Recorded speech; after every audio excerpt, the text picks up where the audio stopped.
Good morning students. तो कल के लास्ट वीडियोज में हमने स्टार्ट किया था आपका सेकेंड मॉड्यूल जिसका चैप्टर 1 था एसी फंडामेंटल।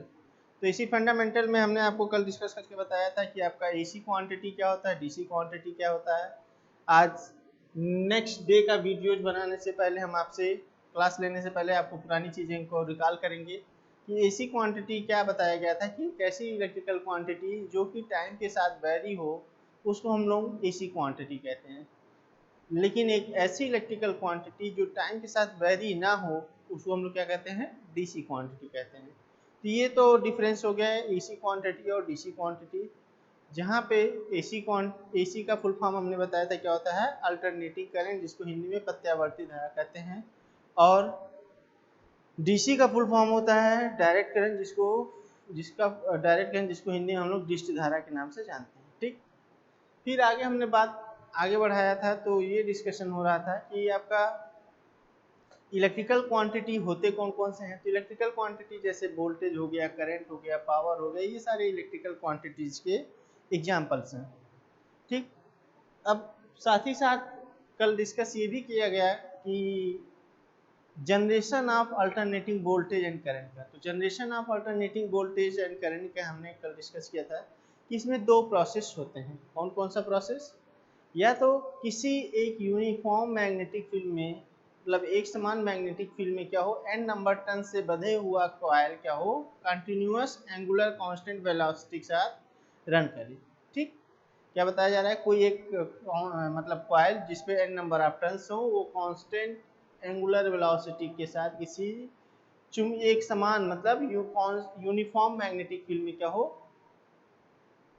वहाँ रोटेट करे। ठीक, दूसरा क्या डिस्कस किया गया था कि जो फील्ड हो मैग्नेटिक फील्ड उसका नेचर रोटेटिंग हो और जो कॉइल हो उसका नेचर क्या हो, स्टेशनरी। तो इस तरीके से जब हमारा कि एक मैग्नेटिक फील्ड किसी स्टेशनरी कॉइल के अंदर कांस्टेंट एंगुलर वेलोसिटी के साथ रोटेट करेगा तो वहाँ पे भी क्या होता है, कॉइल के रिस्पेक्ट में फ्लक्स चेंज होता है, फ्लक्स के रिस्पेक्ट में कॉइल चेंज होता है।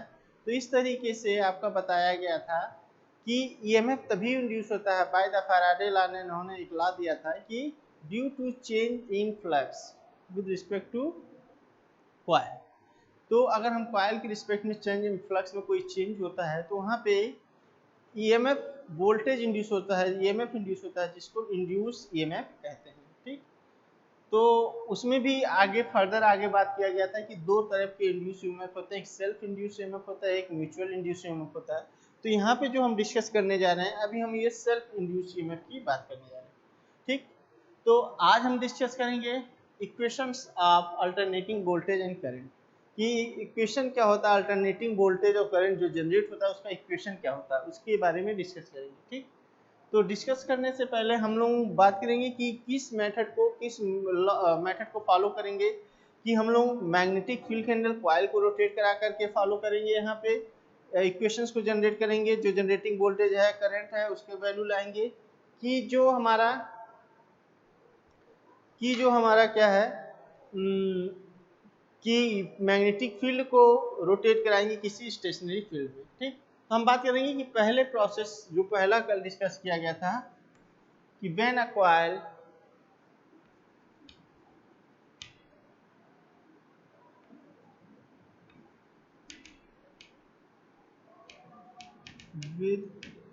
with n number of turns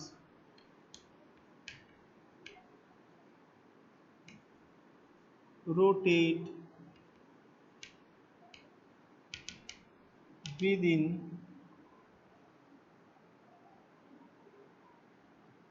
rotate with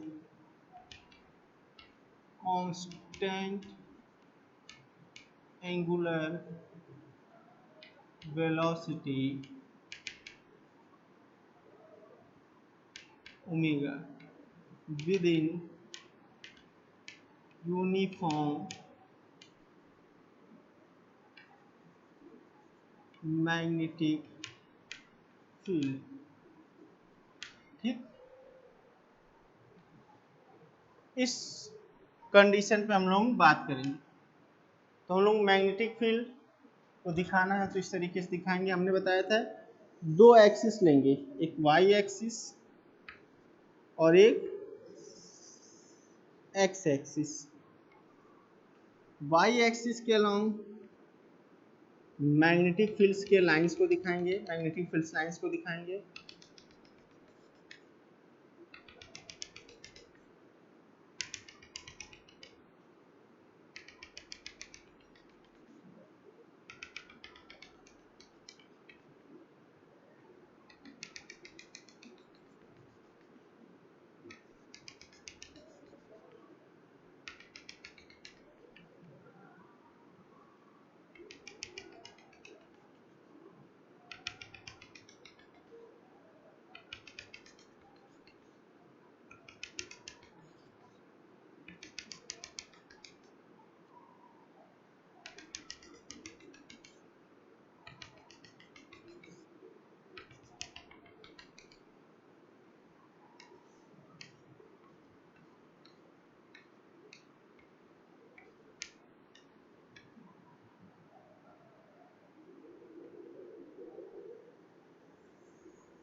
अब हम लोग यहाँ पे देख रहे हैं कि हम लोग किस पहले पॉइंट पे बात कर रहे हैं कि जब एक हमारा कॉइल होगा क्या n नंबर ऑफ टर्न्स के साथ जो कि रोटेट करेगा कांस्टेंट एंगुलर वेलोसिटी ओमेगा के साथ with in a uniform magnetic field. ठीक, यहाँ पे हमने कल डिस्कस किया था, आज भी डिस्कस कर रहे हैं कि पहले हम लोग दो एक्सिस लेंगे, एक एक्स एक्सिस लेंगे, एक वाई एक्सिस लेंगे। वाई एक्सिस के अलावा जो डॉटेड लाइन खींचे गए हैं वो क्या रिप्रेजेंट कर रहे हैं, यूनिफॉर्म मैग्नेटिक फील्ड लाइंस को रिप्रेजेंट कर रहे हैं। और एक्स एक्सिस के अलाउंग क्या हुआ है, एक हमारा रेक्टेंगुलर कॉइल रखा हुआ है, अलाउंग मतलब उस पर रखा हुआ है। तो वो जो रेक्टेंगुलर कॉइल है जो एक्स एक्सिस के अलाउंग, वो किस पोजीशन में लिखा हुआ है, यहाँ पे देखिए rectangular coil at rest position, मतलब जब t की वैल्यू 0 है, t की मतलब t क्या है वहां पे टाइम है, टाइम 0 पे रेस्ट पोजीशन पे है।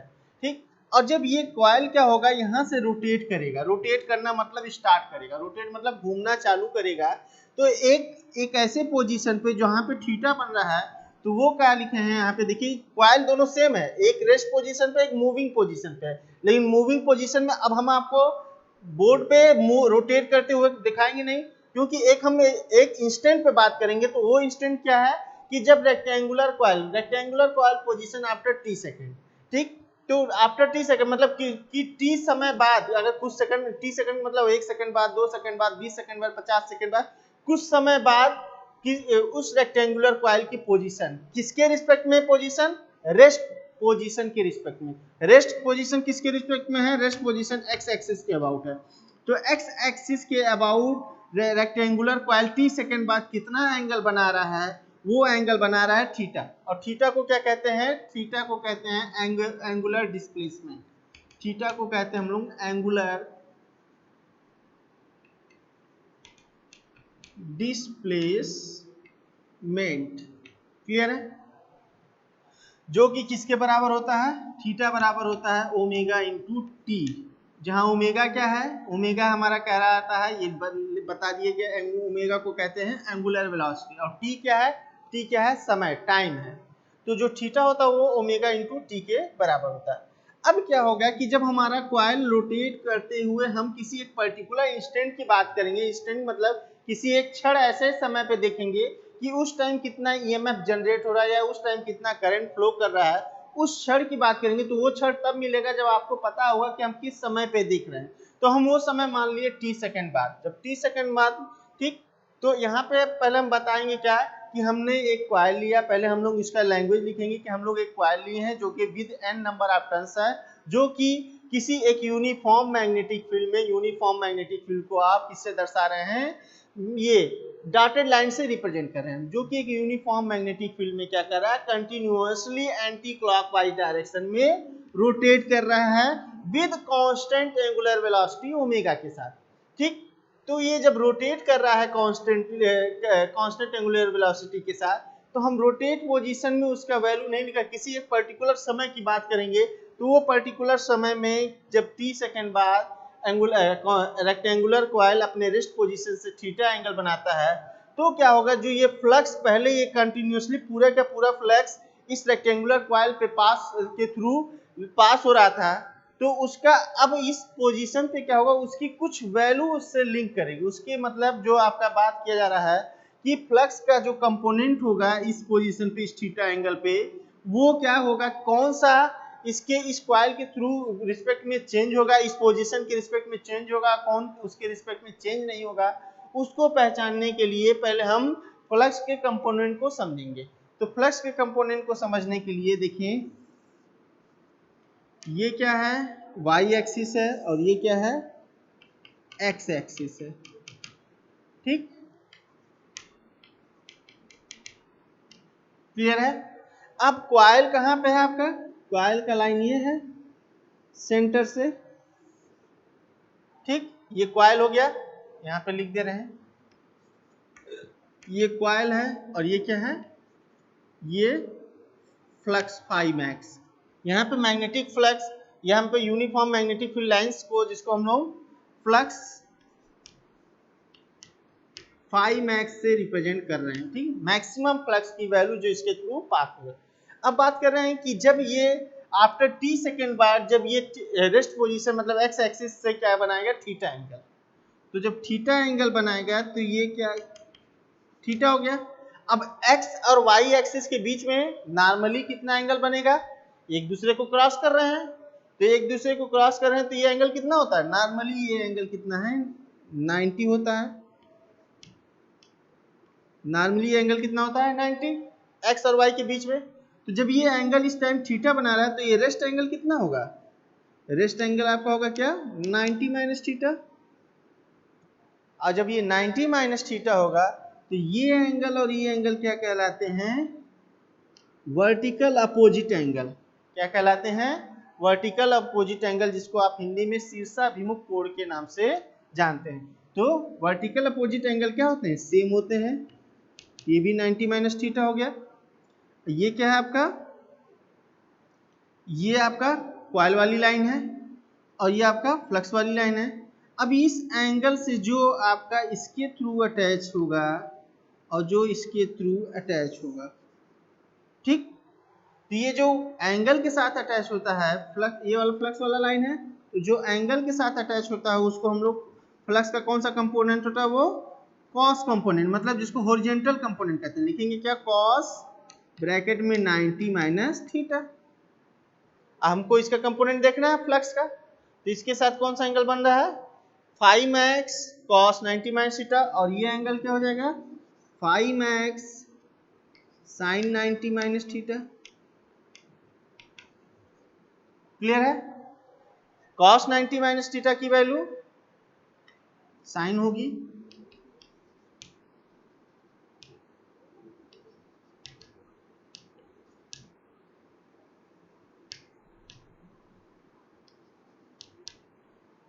cos 90 माइनस थीटा की वैल्यू साइन थीटा, और इसी तरह साइन 90 माइनस थीटा की वैल्यू cos थीटा। अब देखेंगे ये कौन सा कंपोनेंट कहलाता है, ये कहलाएगा हॉरिजॉन्टल कंपोनेंट, 4e।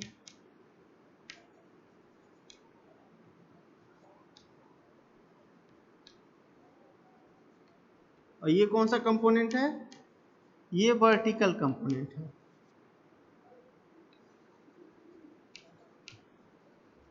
किसका vertical component, flux phi max का। किसका horizontal component, flux phi max का। तो फ्लक्स फाई मैक्स का हॉरिजॉन्टल कंपोनेंट क्या है, phi max cos 90 minus theta, और फ्लक्स फाई मैक्स का हॉरिजॉन्टल कंपोनेंट क्या है, इस एंगल थीटा पे flux phi max sine 90 minus theta. तो जहां पे हॉरिजॉन्टल कंपोनेंट नेक्स्ट स्टेप में क्या हो जा रहा है, फाई मैक्स साइन थीटा, और वर्टिकल कंपोनेंट नेक्स्ट स्टेप में क्या हो जा रहा है, फाई मैक्स कॉस थीटा।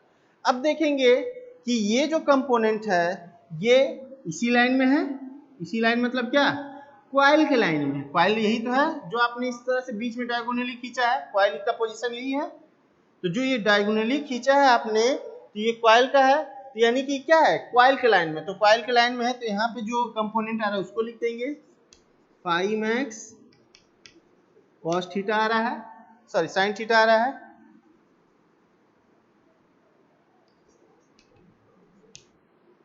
और जो इसके हॉरिजॉन्टल यहाँ पे आएगा वो क्या आएगा, फाई मैक्स कॉस थीटा आ रहा है। ठीक, ये फाई मैक्स साइन थीटा आ रहा है, ये फाई मैक्स कॉस थीटा आ रहा है। अब उस एंगल को यहाँ पे समझेंगे कि ये जो फ्लक्स का ये कंपोनेंट है जिसको हॉरिजॉन्टल कंपोनेंट कह रहे हैं वो क्या है, कॉइल की लाइन में है। कॉइल की लाइन में होने के कारण ये क्या है, पैरेलल टू द कॉइल है। मतलब phi max the first component of the magnetic fields line which is the first component which is horizontal component of the magnetic fields lines is parallel to the coil, and the second component which is vertical to the coil, which is vertical to the coil, वो क्या होगा, phi max cos theta. ठीक, अब बात करेंगे ये क्या है, ये वर्टिकल टू द, ये क्या है, परपेंडिकुलर टू द कॉइल, ये वर्टिकल कंपोनेंट है which is perpendicular to the coil, and the horizontal component is parallel to the coil. Vertical component phi max cos theta is perpendicular to the coil, and horizontal component phi max sine theta is parallel to the coil. अब बात करेंगे अगर कोई चीज किसी के parallel में है, यानी कि अगर हमारे हमारे पैरेलल में ये कुछ भी सामान रखा हुआ है, यानी कि जैसे जैसे हम बढ़ेंगे वो पैरेलली भी हमारे साथ चलता रहेगा। अगर कोई चीज मेरे मतलब परपेंडिकुलर है तो उसके रिस्पेक्ट में मेरा पोजीशन चेंज होता रहेगा। क्लियर है बात? क्या बात कर रहे हैं कि जो हॉरिजॉन्टल कंपोनेंट है जो कि पैरेलल टू द कॉइल है, तो कॉइल जैसे जैसे रोटेट करेगा तो वो वर्टिकल कंपोनेंट भी उसके साथ रोटेट करेगा। लेकिन जो आपका परपेंडिकुलर टू द कॉइल है तो कॉइल जैसे जैसे चेंज होगा तो प्लस में कुछ उसके रिस्पेक्ट में क्या होगा, चेंजेस दिखेंगे। तो अब आपको बताया गया है कि ईएमएफ उसी फ्लक्स से इंड्यूस होगा जो कॉइल के रिस्पेक्ट में चेंज होगा, ना कि जो उसके साथ पैरेलली मूव करेगा। पैरेलली मूव करने से क्या हो रहा है कि उसके रिस्पेक्ट में कॉइल और फ्लक्स के बीच में कोई चेंजेस नहीं दिखेगा। लेकिन जो वर्टिकल कंपोनेंट होगा, जब कॉइल रोटेट करना चालू करेगा तो उसके रिस्पेक्ट में वो चेंज होगा, मतलब उसका पोजीशन एंगल चेंज होता जाएगा। तो due to the Faraday law, due to change in magnetic field line with respect to the coil and EMF is induced। तो उस बात को डिस्कस करते हुए अब इसको आगे बढ़ाएंगे। तो ये वाली चीजें यहाँ पे रिप्रेजेंट कर दी गई हैं, तो यहाँ से देखेंगे क्या होगा।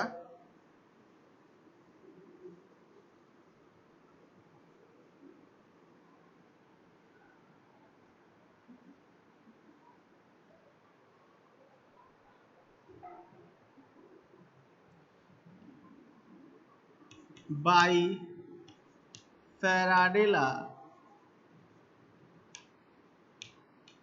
फैराडे लॉ में क्या बताया गया, E equal to minus N D phi by D T. तो एन क्या है, नंबर ऑफ टर्न्स। शुरू में ही बता दिया है कि कोई एक रेक्टेंगुलर कॉइल है जिसपे with N number of turns coil है, यहाँ पे भी लिखा हुआ है एन नंबर ऑफ टर्न्स। ठीक, एन नंबर ऑफ टर्न्स क्या हुए हैं, उस पे बाउंड हुए हैं, जिसके वो रेक्टेंगल मतलब किसी एक पर्टिकुलर डायरेक्शन में, जहाँ पे यहाँ पे बताया गया है कि एंटी क्लॉकवाइज डायरेक्शन में मूव कर रहा है। अब बात करेंगे फाई की, वो वैल्यू उठाएंगे। फाई की दो वैल्यू है, दो कंपोनेंट है, एक जो पैरेलल टू द कॉइल, एक जो परपेंडिकुलर टू द कॉइल है। हमने बताया पैरेलल वाला चेंज नहीं होगा, इसके कारण ईएमएफ इंड्यूस नहीं होगा। It is not responsible for induce the EMF, but it is responsible, मतलब which phi max cos theta. तो phi max is responsible for produce the induce EMF. तो यहाँ पे फाई की जहाँ क्या यूज करेंगे, फाई मैक्स, यहाँ पे क्या है, कॉस थीटा। अब बात करेंगे क्या, थीटा की वैल्यू कितनी है, थीटा की वैल्यू ओमेगा टी है, तो यहाँ रख देंगे minus d by D t phi max. Phi constant है, बाहर ले लेते हैं, या लिख लेते हैं फिर से, अगले बार लिख phi max cos omega t. ठीक, फाई मैक्स बाहर ले लेंगे, एन फाई मैक्स, और डी बाई डी टी इसका वो क्या करेंगे, डिफ्रेंसिएशन करेंगे तो क्या हो जाएगा, टी के रिस्पेक्ट में minus sign omega T D by D T omega t. ठीक, नेक्स्ट स्टेप में D by D T omega T का वैल्यू ओमेगा आ जाएगा, तो माइनस और यहाँ का माइनस प्लस हो जाएगा, तो omega N phi max sine omega t. ये किसके रिस्पेक्ट में आ रहा है, ये उस ईएमएफ की वैल्यू बता रहा है जो आफ्टर टी सेकेंड पे इंड्यूस होगा। ये कब इंड्यूस होगा, जो आफ्टर टी सेकेंड इंड्यूस होगा। तो ये induce EMF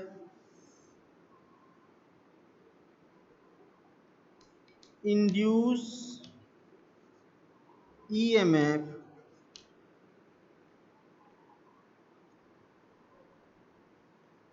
after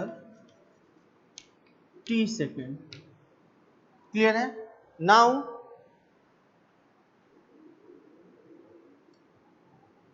this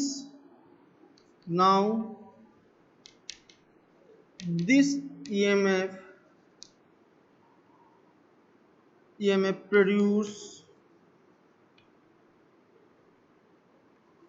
produce its own maximum value at omega T by is equal to pi by 2।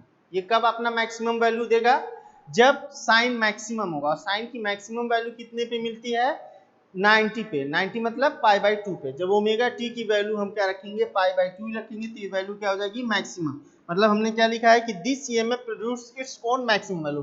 मतलब ये जो ईएमएफ आपको ने निकाला है हुआ है आफ्टर टी सेकंड पे, ये अपना मैक्सिमम वैल्यू तब देगा जब ये इसके साथ जुड़ा हुआ साइन मैक्सिमम होगा। और साइन मैक्सिमम कब होगा? जब इसकी थीटा की वैल्यू 90 होगी या पाई बाई 2 होगी।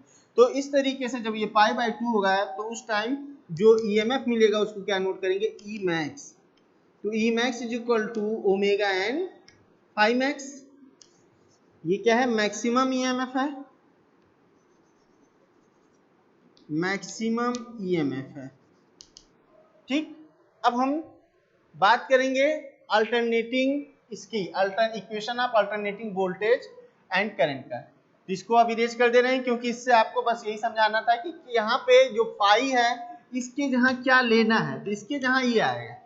तो कैसे आएगा ये इस फिगर से आपको क्लियर होगा। ठीक, तो अब आपको आगे का प्रोसेस देखना है, समझना है।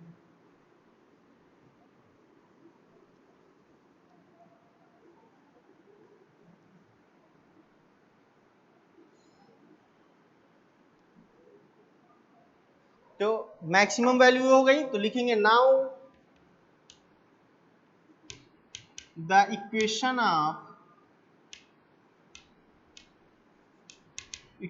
ऑफ अल्टरनेटिंग ईएमएफ क्या हो जाएगा? अब आपने देख लिया कि मैक्सिमम ई मैक्स की वैल्यू क्या? Omega N phi max. तो इतने के हम लोग क्या लिख सकते हैं? ई मैक्स लिख सकते हैं। तो लिखेंगे क्या? E is equal to E max sine omega t. यहां पे बता देंगे साइड में, where E max is equal to क्या है आपका? ई मैक्स की value omega N phi max. And तो ये क्या हो गया? कौन सा? Alternating equation, equation of alternating EMF. Similarly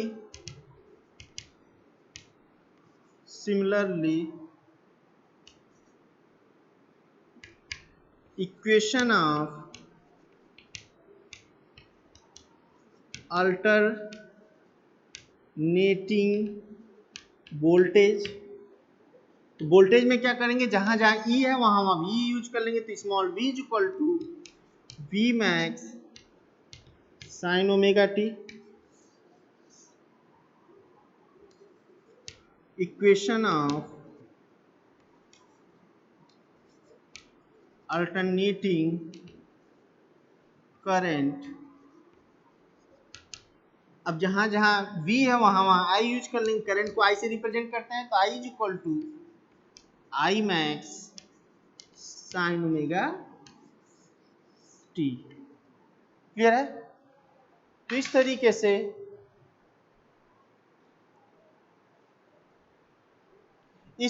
से तो इन इक्वेशंस को, अब इन इक्वेशंस को क्या कहते हैं?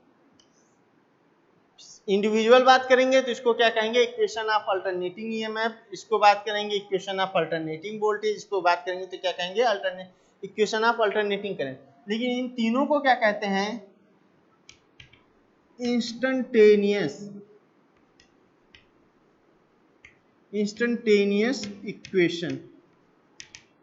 Equations of EMF comma voltage and current.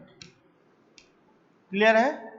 In equations को क्या कहते हैं? Instantaneous equation of EMF. EMF मतलब ये वाला जिसमें ई लिखा हुआ है, वोल्टेज मतलब जिसमें वी लिखा हुआ है, करंट मतलब जिसमें आई लिखा हुआ है। तो ये इक्वेशंस आप क्या है? Instantaneous equation. अब बात करेंगे इंस्टेंटेनियस का मतलब क्या होता है। इंस्टेंटेनियस का मतलब होता है कि किसी एक इंस्टेंट मतलब किसी एक क्षण पे। ठीक, तो किसी एक क्षण पे मतलब इसीलिए इसको नाम दिया गया इंस्टेंटेनियस इक्वेशन। कि इन इक्वेशंस की हेल्प से क्या करेंगे आप? इन इक्वेशंस की हेल्प से क्या करेंगे आप? इन किसी भी अल्टरनेटिंग वोल्टेज, करंट और ईएमएफ का किसी भी इंस्टेंट पे आप करंट के उस की वैल्यू कैलकुलेट कर सकते हैं।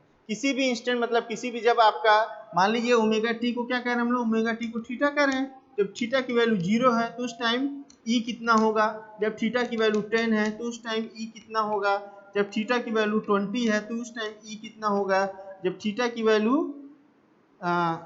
45 है तो ई की वैल्यू क्या कितना होगा। ये सारा मतलब हर एक इंस्टेंट पे थीटा की वैल्यू 10 है, 20 है, 30 है, 40, 45 है तो उस टाइम की उस इक्वेशन की वैल्यू कितनी होगी, या उस क्षण उस इक्वेशन से मिलने वाला ईएमएफ कितना होगा, उस क्षण मिलने वाला वोल्टेज कितना होगा, उस क्षण मिलने वाला करंट कितना होगा। इस इन्हीं इक्वेशंस की हेल्प से हम लोग कैलकुलेट कर सकते हैं, इसलिए इन इक्वेशंस को क्या कहा गया है, इंस्टेंटेनियस इक्वेशन। लेकिन एक्चुअल में ये सारे क्या है, इक्वेशंस ऑफ अल्टरनेटिंग। ये ई है तो ईएमएफ, वी है तो वोल्टेज, आई है तो करंट। ठीक, तो इस तरीके से हम लोग अल्टरनेटिंग वोल्टेज इक्वेशन करंट का जनरेशन को समझेंगे और उसकी इक्वेशन को दिखाएंगे। ठीक, तो आज का वीडियो यहीं पे क्लोज किया जा रहा है। तब तक के लिए धन्यवाद, थैंक यू वेरी मच।